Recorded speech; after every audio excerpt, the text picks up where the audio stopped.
Happy Monday, everyone. Happy Monday, everyone. Well, the bye week is over. The bye week is over. It is officially Florida week. November the 1st, Saturday, 3:30, November the 1st, Jacksonville. We have a date with those lousy, stinking Gators. Should Georgia fans be nervous about that game? Should Dogs fans be nervous about that game? Let's talk about it. I'm Amondo Black, and this is the Dog Call. Get your popcorn ready.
Florida, bring on Bama, and bring on Texas too.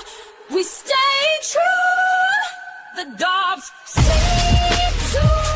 We're the one with a few. Go Dogs off. And bring on Florida.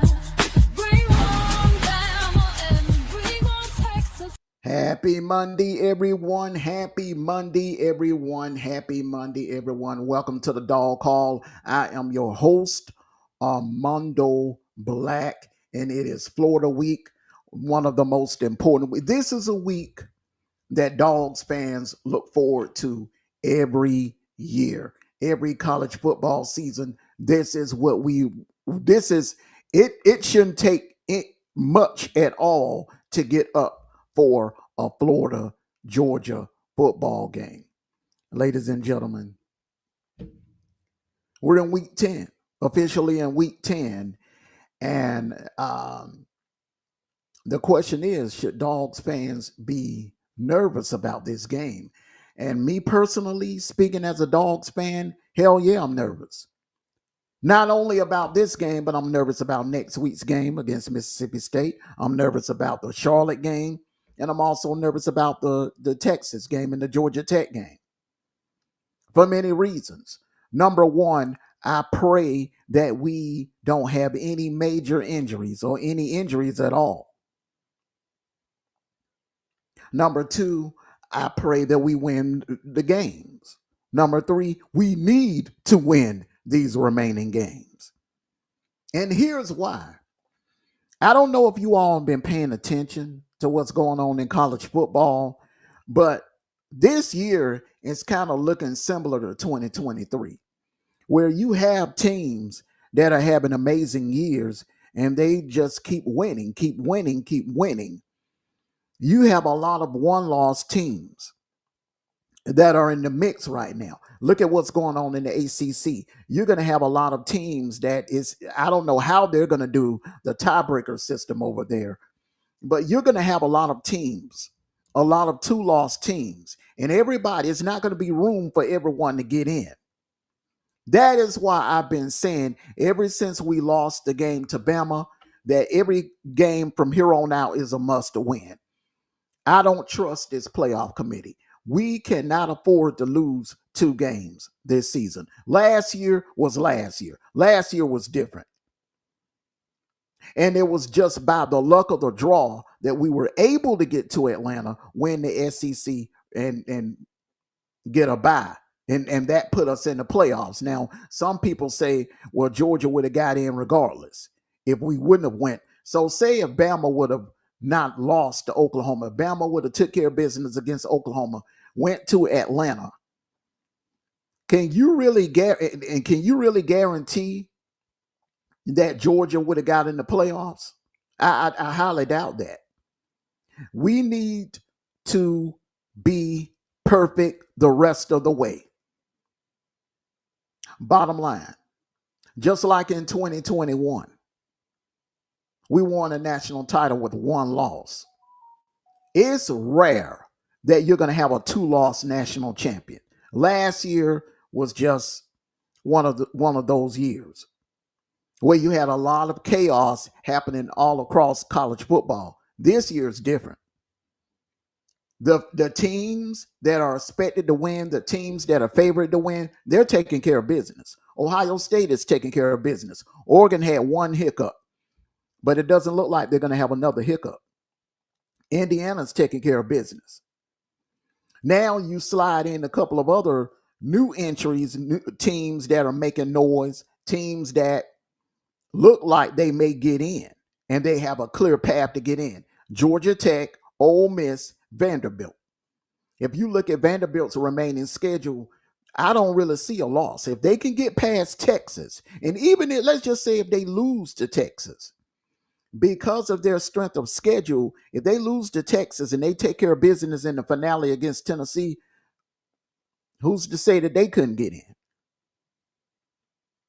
The same thing with Ole Miss. So if Vanderbilt runs the table, Ole Miss runs the table, Georgia runs the table, all 3 of them are sitting there with 1 loss.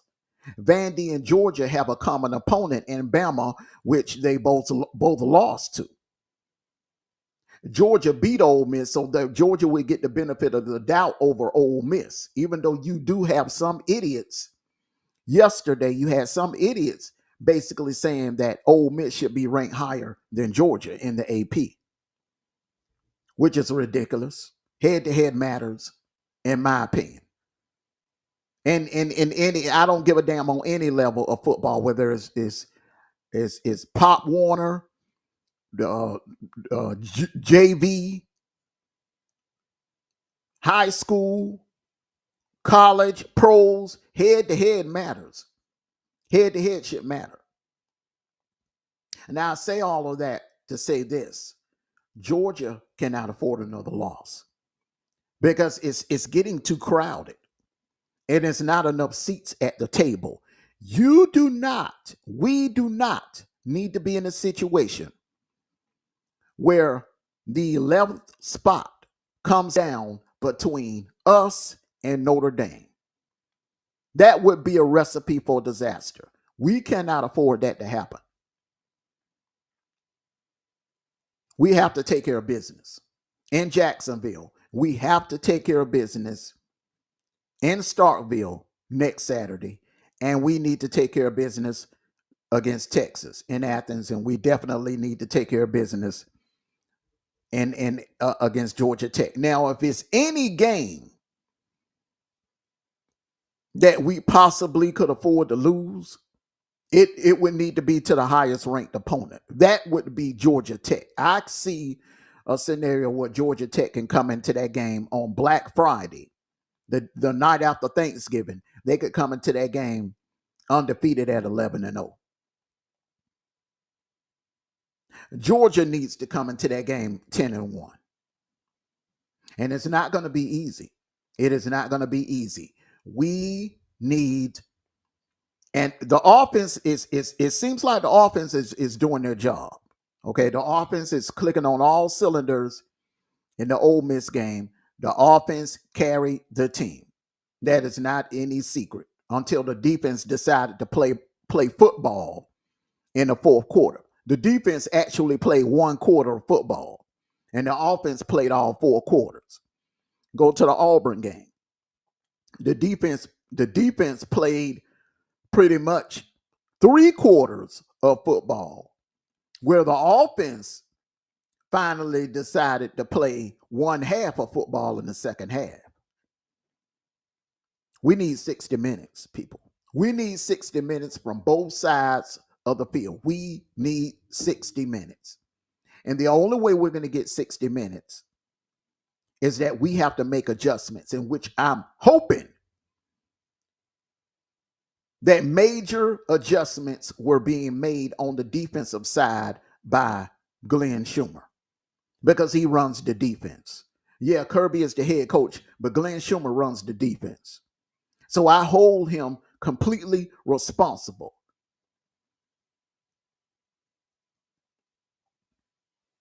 Now, I'm happy about the win against Ole Miss. I'm very happy about the win against Ole Miss, but that was a shit show by the defense. I'm just keeping it a buck right now. That was a shit show. And we cannot have that kind of performance against that Florida team Saturday. We can't.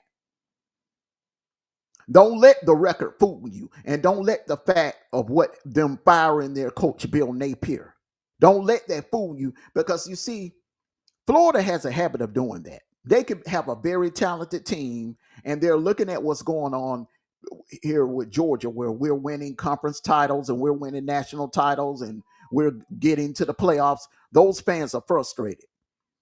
They're frustrated. So if a coach is not meeting those expectations, they're going to get rid of him. Doesn't mean that the team is bad. This is a very talented Florida team, especially on defense, which means Bobo has to be consistent Saturday. Can't come out there with that bubble screen crap. You can't come out there trying to run the ball. They have a 400-pound nose tackle. Florida does. They have a 400-pound nose tackle. Trying to run directly inside of that, into the teeth of that Florida D-line, would be just a waste of a down, or a waste of a possession. You got to be creative. You got to hit them in ways that they're vulnerable, and that is down the field. Now, you can dink and dong them, but it got to be for positive yards. That lateral shit ain't going to work on this Florida team. Those linebackers that Florida have are too fast. They're too damn fast. And you got to hit them with something that they're not ready for. Now, another thing about this Florida team, what makes this team dangerous, they don't have a damn thing to lose. Let me say it again now. This Florida team doesn't have a damn thing to lose. Their season is over. Their season been over. Right now, what they're trying to do is impress Lane Kiffin. Show Lane Kiffin, hey, it's, even though we got rid of Napier, there's talent still here. What better way to prove that? What better way to make the Florida job even more sexier than to knock off Georgia, a fifth-ranked opponent, with the interim coach on the sideline? So when Lane Kiffin, man, like, okay, these guys, it's talent on this team. They beat Georgia. They did something that my team couldn't do. Oh,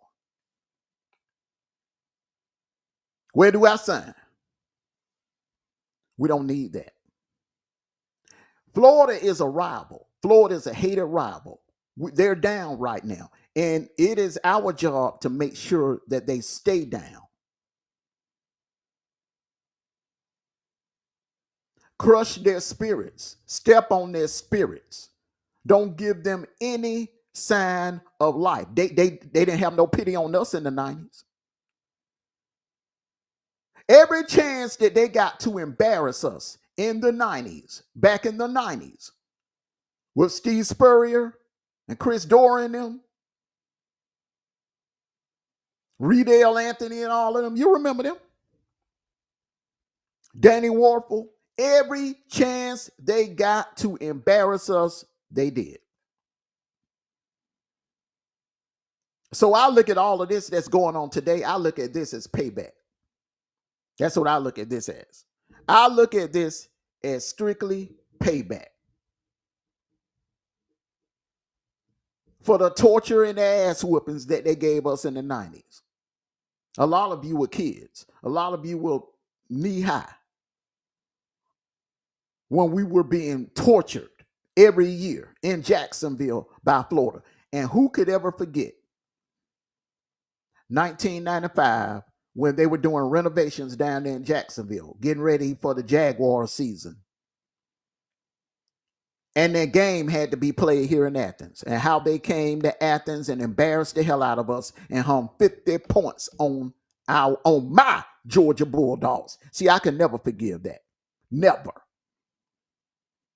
The same way I feel about Tennessee and what they did to us in the 90s, how they intentionally, Philip Fulmer intentionally tried to run the score up on us every time we played them, I have that same disdain for Florida. And every Georgia fan just share those same feelings. Now, to you young Dogs fans, you've been spoiled. You come along during the Mark Richt, the Mark Richt era when Mark Richt kind of pretty much, he started beating Tennessee. He owned Auburn. He owned Georgia Tech. Florida was pretty much back and forth. A lot of you that are very young, Gen Zs, all you've seen is Georgia take Florida to the woodshed every year. You don't understand what we Gen Xers had to go through in the 90s. You have no idea. There was a time I was never looking forward to this game because I knew we were going to lose. It wasn't a question if we were going to lose. It was how much we was going to lose by. But those days are over with. They're long gone. And I'll be damned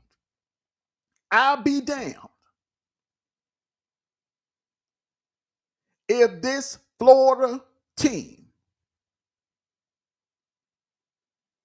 be the cause of us playing for another national title, which that could happen. Losing to this Florida team, unranked Florida team, with an interim coach on the sideline would look 10 times worse than what happened to Bama in Tallahassee. I'm saying that right now. If we lose this game, this would be one of the worst. No. Ain't no one of the worst. This would be the worst loss under Kirby Smart's and Kirby Smart's coaching history. And some of you may say, well, South Carolina 2019. No, the hell you say. Because, see, they had Will Muschamp. Will Muschamp, say what you want to say about Will Muschamp. Will Muschamp is one of those head coaches that can beat you on any given Saturday. And there was talent on that South Carolina team. They were just hit with injuries. Remember, that day they were down to their third string quarterback. Yeah. But this game right here, there's no way in hell we should lose this game. Now, we could lose it if we come out there bullshitting in the first half and look up and Florida's leading by 14 or 21 points. Knowing that they don't have anything to lose, their rival Their playoff hopes are long gone, long gone. They were eliminated weeks ago. And they're going to play desperate. Oh, yeah. Expect them to go forward on fourth down. If they're like at their own 35 or their own 40, expect for them to go forward on fourth down. Look for some onside kicks on kickoffs. Look for some fake punts. Halfback passes. They're going to be doing all kinds of desperate things Saturday. And we have to be ready for it. We have to be ready for it. Glenn Schumer has to be ready for it. A lot of analysts are not even respecting the win over Ole Miss because they're basically saying that Garner and the offense bailed our defense out. And what have we been known for during Kirby's coaching years? What have we been known for? Defense. That game against Ole Miss, that didn't look like a Georgia defense. That did not look like a Kirby Smart defense. That has to change this Saturday. One game at a time, ladies and gentlemen. Stop the playoff talk. Stop the playoff talk. Stop the, we're going to see Bama in Atlanta again. Stop all of that. I believe Georgia could match up well against. Stop all of that. One game at a time.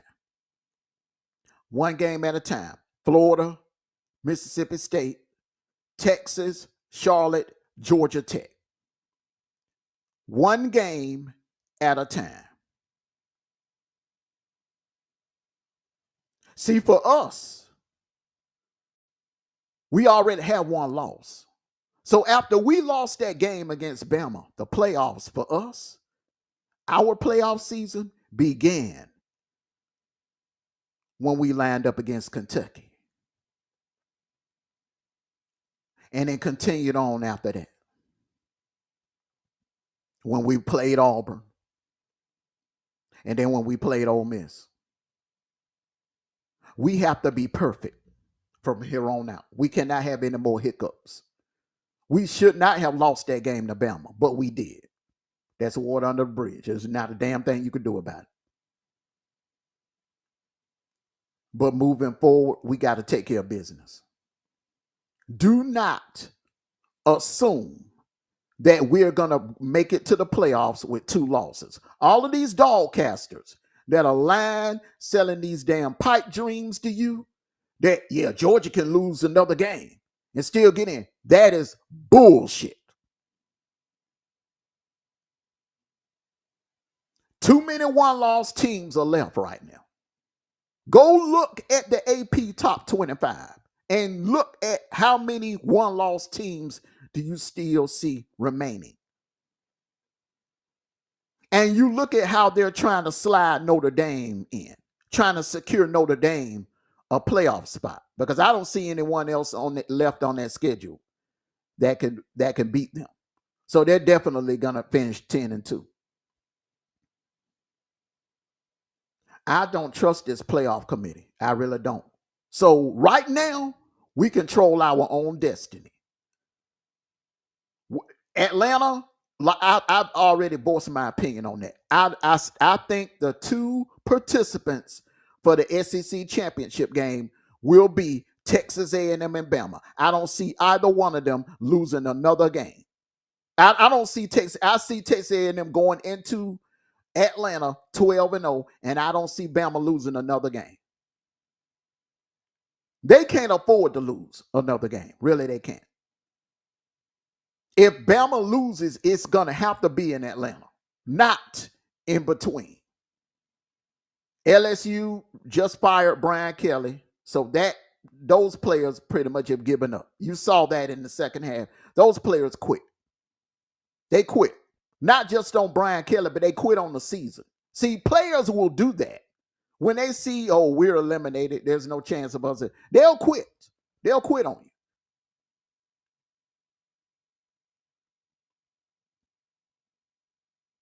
And as for Oklahoma, if Oklahoma loses to Tennessee, which is a damn good possibility that they could, in Neyland, in front of that loud ass crowd in Neyland, and Tennessee is clicking on all cylinders now, by the time they play Bama, they would have already been eliminated, and they could probably check out mentally. Remember, these are kids.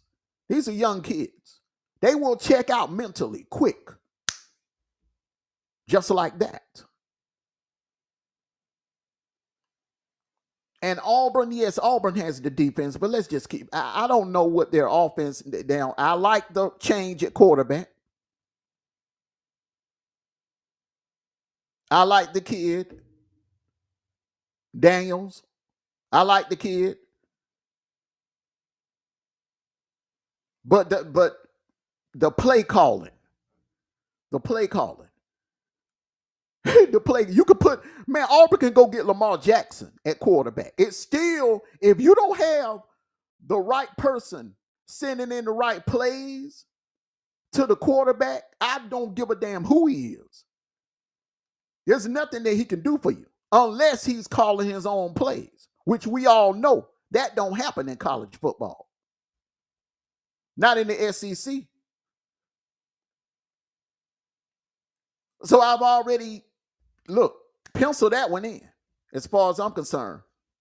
Bama versus Texas A&M, first Saturday in December in the Mercedes-Benz Stadium for the 2025 SEC Championship game.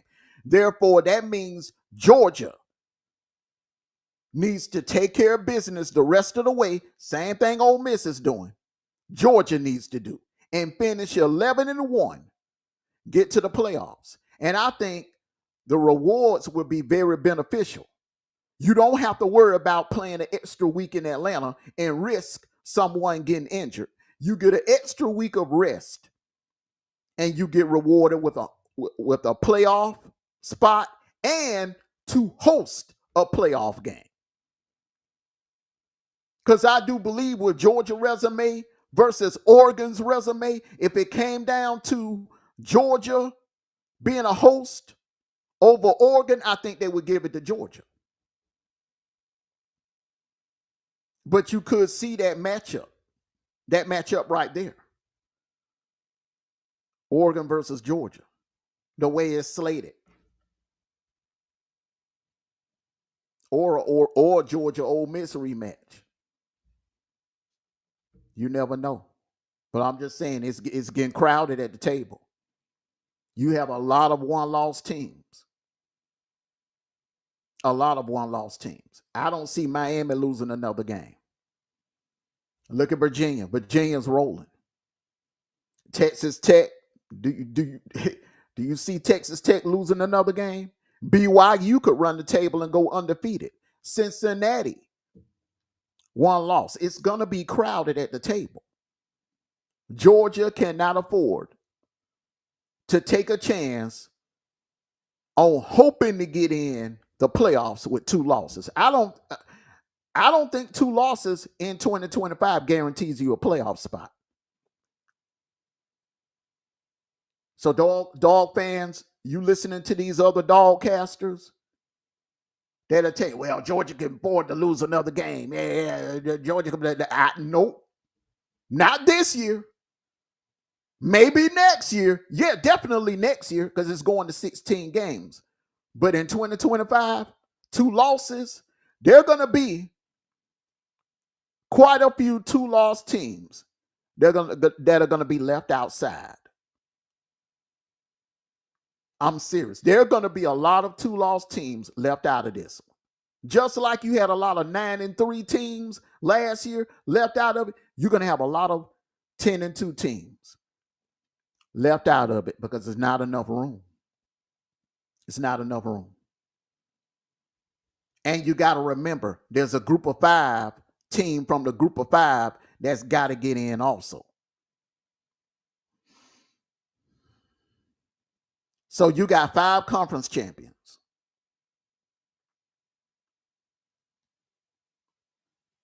Then you got the the 4 runner-ups of the conference championship games.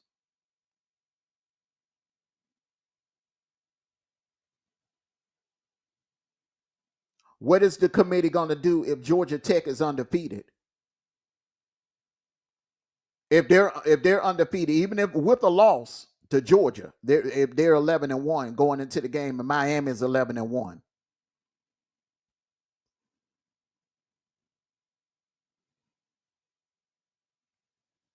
Are they going to punish one of them, Georgia Tech and Miami, for making it to the ACC championship game?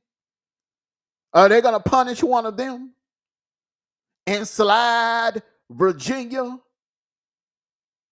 or Louisville in? Something to think about. I say that to say this. We have to take care of business. We have to take care of our business. We have to take care of Georgia business. And that means beating and knocking down everything that's in our path the rest of the way.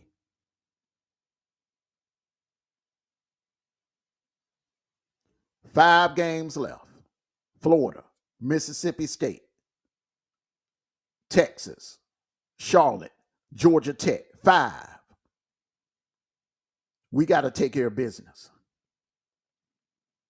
We have to take care of business. Regardless of who the head coach is. But that would be a terrible look to lose to a team with the interim head coach. And our coach is put up on a pedestal as the greatest college football coach today. But we go down there and lose to a damn interim coach. We can't let that happen. So this is a very important game. Very important. This game is just as important as that Ole Miss game was. And we should treat it that way as fans and definitely the damn players and the coaches. Every game, these next 5 games, every last game should be treated like a playoff game. Because in my mind, I'm looking at these next 5 games as an elimination game. Games that we cannot afford to lose. Now on to the next subject. Reports came out Saturday evening. I don't really watch game day like that. I'm a huge Lee Corso fan. And without Corso, game day is not the same. And plus, the same time that game day comes on, we're here doing the kickoff show. So I really miss it. I catch it.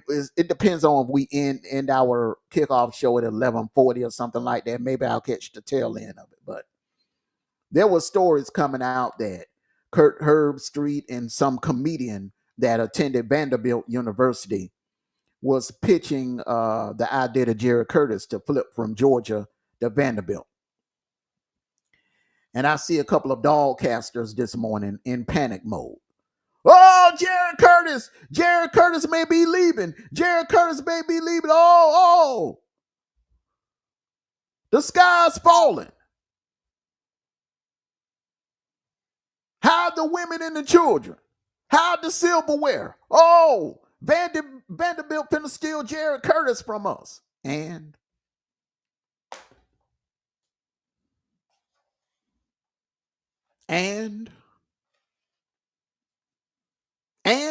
we are freaking Georgia. We are freaking University of Georgia. Since when have we been worried about another school coming in, flipping players from us? And we're not able to recoup from it.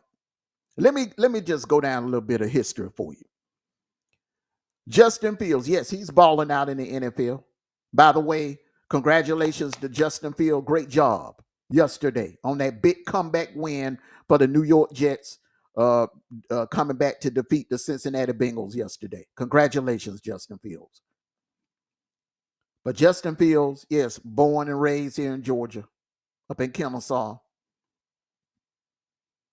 But we all know his heart really wasn't all the way with Georgia. He just wanted to go where he could start play day one, and then go on off into the NFL. Now, that was before the NIL came into play. Now that Kirby botched that, yes, there's no doubt that Justin Fields was 10 times better than Jake Fromm. No doubt about it. Even Jake Fromm would tell you that Justin Fields was better than him. We lost Justin Fields. He went on to Ohio State, played in the national championship game that they lost a playoff game to Clemson the very same year that he transferred, and finished as a runner-up for the Heisman. Where Stetson, on the other hand, which is who we pretty much ended up with, because when Justin Fields bounced and Jake Fromm decided to go into the NFL, enter the draft early, in comes Stetson Bennett. And what did he deliver for us? Not one, but 2 national titles. And he was, by the way, he was also a Heisman finalist as well. Remember back in, I think it was 2019, when everybody in Dog Nation, everybody was like, Jaden Hazelwood, Jaden Hazelwood, Jaden Hazelwood. He could be the next AJ Green. But he was playing games. Him and his mom went to a barbershop, did a video talking about the Georgia coaches were playing games and they weren't playing ball or whatever. I don't know what he meant by that. But there was no NIL during that time as well either.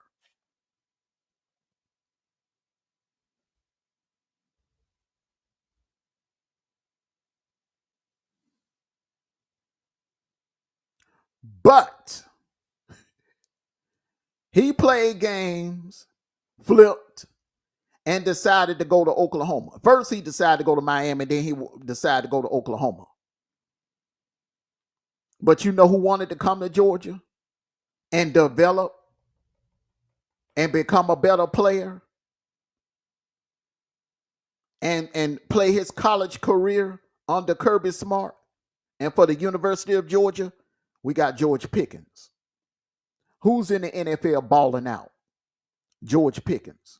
Who helped deliver a national title to Georgia? George Pickens. Where's Jaden Hazelwood? Does anyone know? My guess is he's somewhere driving forklifts at a warehouse. I give you another name, John Emery Jr. Remember, he played games with us as well, making all these subliminal posts on Twitter. 1 minute he was a Dog, the next minute he was a Tide, then next minute he was LSU. He wasn't from Georgia, so he wasn't born a Dog. And I told everybody, I said that kid going to LSU. He going to LSU. But you know who wanted to come to Georgia? You know who loved Georgia and who wanted to be a Bulldog on day one? Kenny McIntosh. So John Emery Jr. chose to go to LSU. Kenny Mack came to Georgia. What happened? 2 national titles, 3 undefeated regular seasons. Oh yeah, he's doing pretty good in the NFL as well. Yeah. I give you another name, Barry Alexander. Another prima donna from Texas. And I'm quite sure if Kirby could do it all over again, he would have just let him go on to Texas A&M. Because all Barry Alexander was about that money.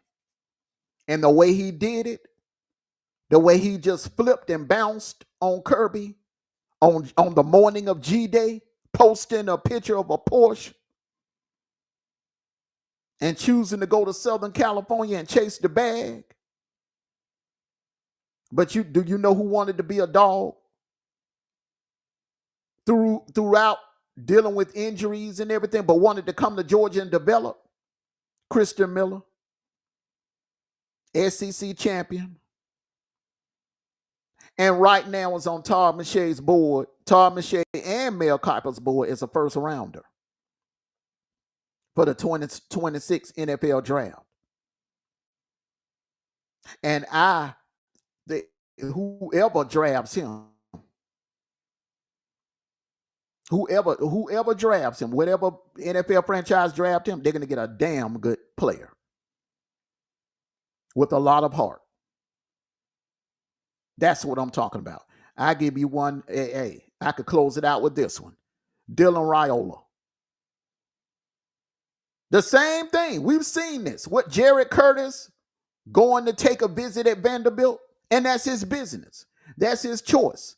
Like I always say, the essence of democracy is the freedom of choice. He chooses to go take a visit at Vanderbilt, knowing that he's committed to us.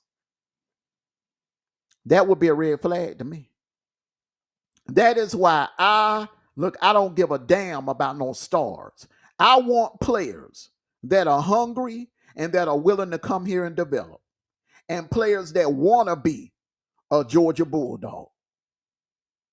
See, right now, I'm not sure if Jared Curtis wants to be a Georgia Bulldog. Seems like he's thinking about money. Same scenario with Carson Beck. Carson Beck was thinking about money.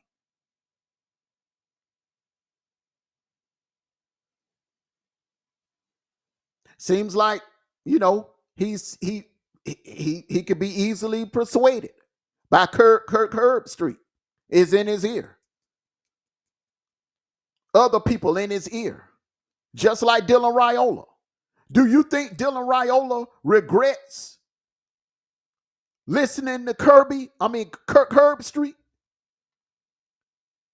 and not bringing his ass to Georgia? Because you look at Dylan Raiola situation and you look at Garner. Right now, Garner is being talked about on all networks about being a Heisman finalist. Garner is the starting quarterback for a team that's currently ranked in the top 5. Garner is on TV every Saturday with millions and millions of eyes watching him.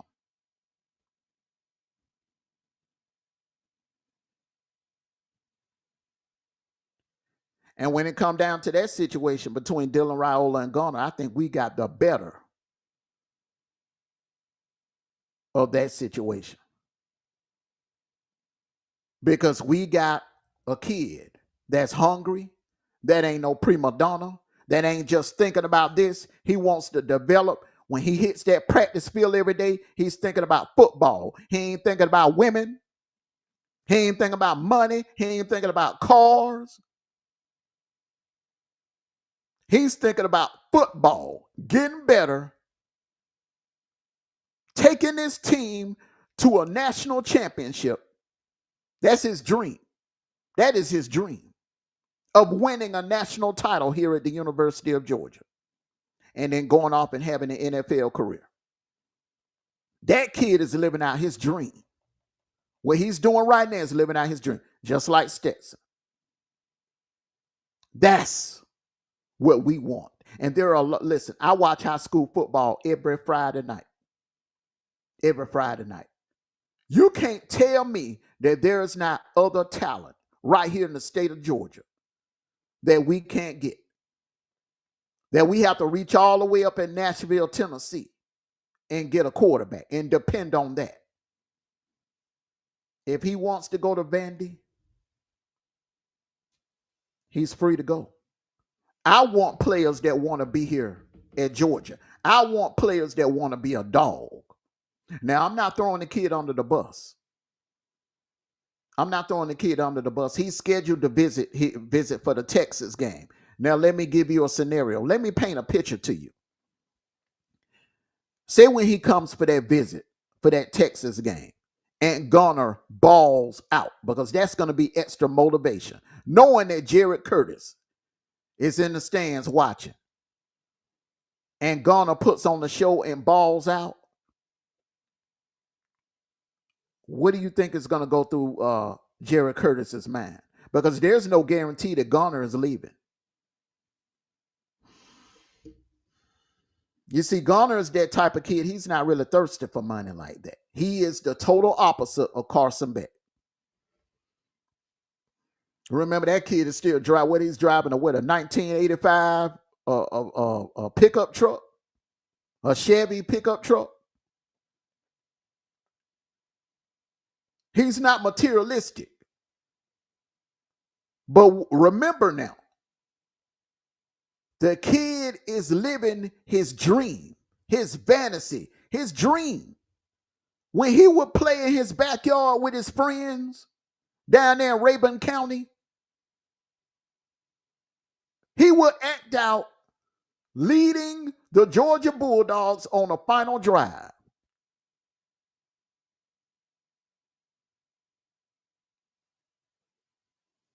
This is what he's doing now. What he did in Neyland, ladies and gentlemen, he practiced that as a kid in his backyard with his friends down in Rayburn County, Georgia. So why in the hell would he be in a hurry to leave and go to the NFL when he's already living out one of his lifelong dreams? Think about it. Are you sure? No matter what, hell, even if he goes on and balls out the rest of the year and leads Georgia to a national title and becomes a Heisman finalist or even wins the Heisman, is there any guarantee that he will go in the NFL?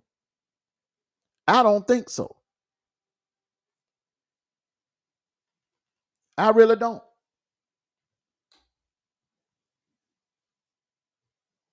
So that right there could be a conflicting situation. And you got to put yourself in Jerry Curtis' shoes. You know your worth, your talent worth. Are you willing to sit behind someone else for 2 years or even a year? Because remember now,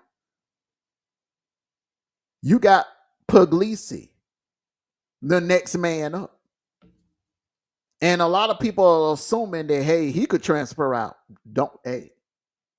I don't know. That kid loves being a Georgia Bulldog. He's happy being a Georgia Bulldog. How many times have we seen players ball out? They get their chance to start, ball out 1 year, and end up being a number 1 draft pick for a body of work for 1 year. It's happening with Mendoza.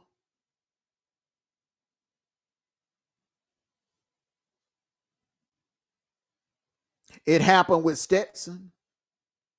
NFL GMs looked at that 2022 tape. They didn't look at that 2021 tape or that 2020 tape. They looked at that 2022 tape. That's what they went off of. I'll give you another one. Dwayne Haskins.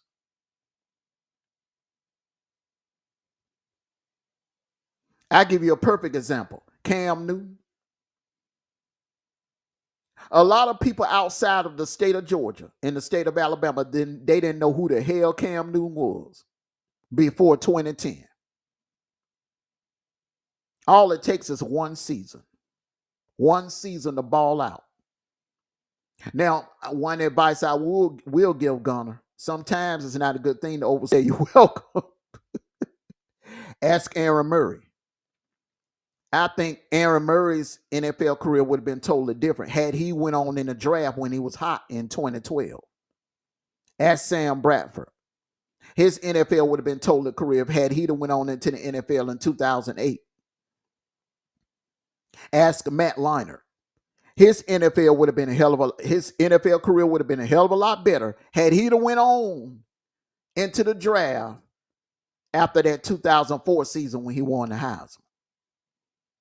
Another example, Tim Tebow. After Tim Tebow won the national title in 2008, instead of coming back in 2009 trying to be a hero, I think he should have went on into the draft after that 2008 national championship season. And you could also say the same thing about Carson Beck.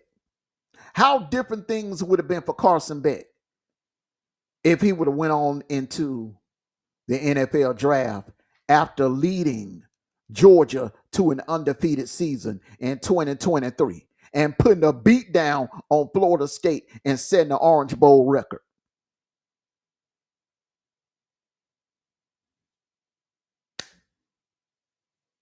Sometimes when you hot, it's best to go on and get that bag. But hey, hey, you can't tell people how to run their business. You can't tell people how to run their business. But I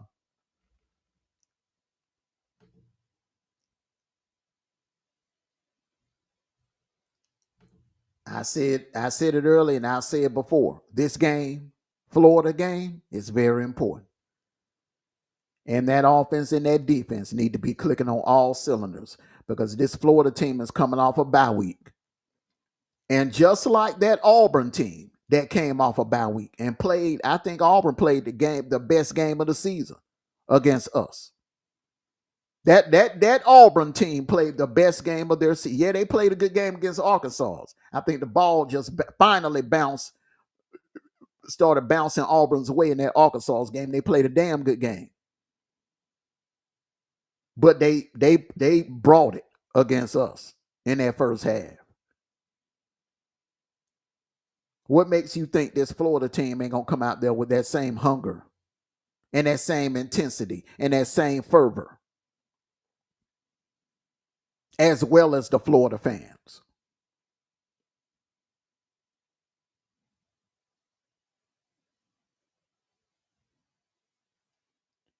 This ain't time to relax. This is time to hunker down. And Georgia, on Saturday, they got to play 60 minutes. This one half of football crap, how far do you think you can, how long do you think you can get away with that? It's not realistic to think that you're going to be able to continue success with that. Now, has it worked for us so far? Yes. But we need to play a full, complete 60-minute game on both sides of the football. We're capable of doing it. This team is built to do that. We just need to do it. All gas, no brakes. We in playoff mode. And this Florida team would love nothing more than to spoil our season by giving us a second loss. That would hurt. And that would look very bad to the committee. An unranked Florida team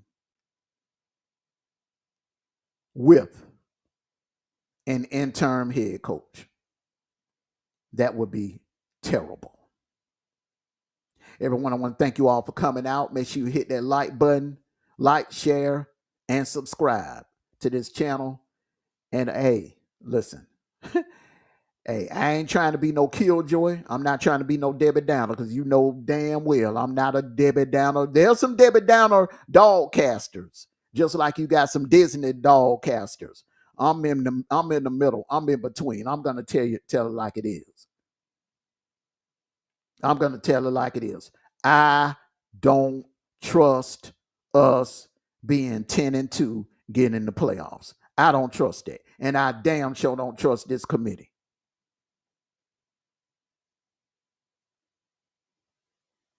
Just remember 2018, when that committee screwed us in 2018. Just remember 2023.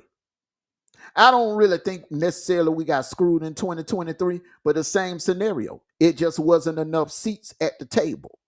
You had an undefeated Michigan, undefeated Washington. You had a Bama team that had just beat us, and you had Texas, the team that beat us. What else were they going to do?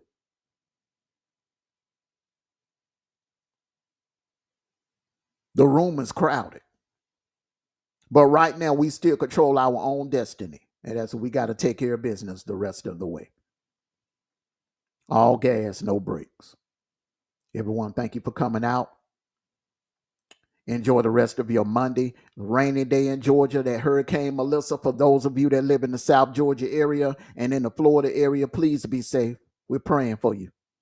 And for those of you that are on your way home from work, that are traveling in this wet weather, rain, the rain is coming down hard.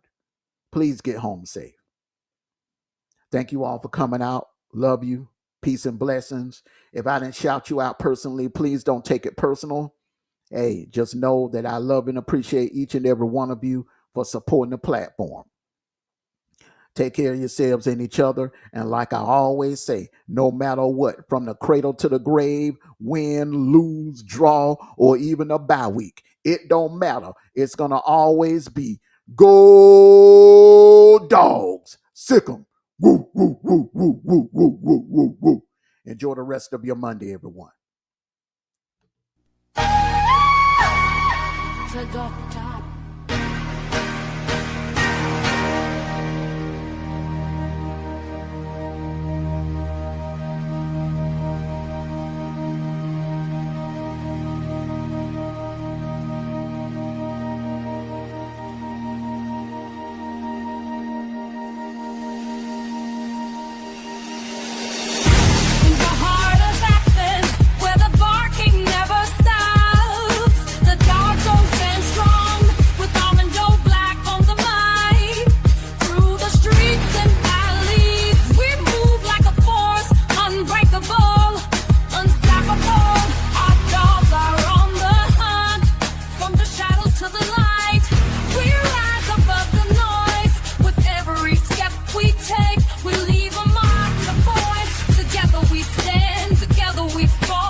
So bring on Florida, bring on Bama, and bring on Texas too.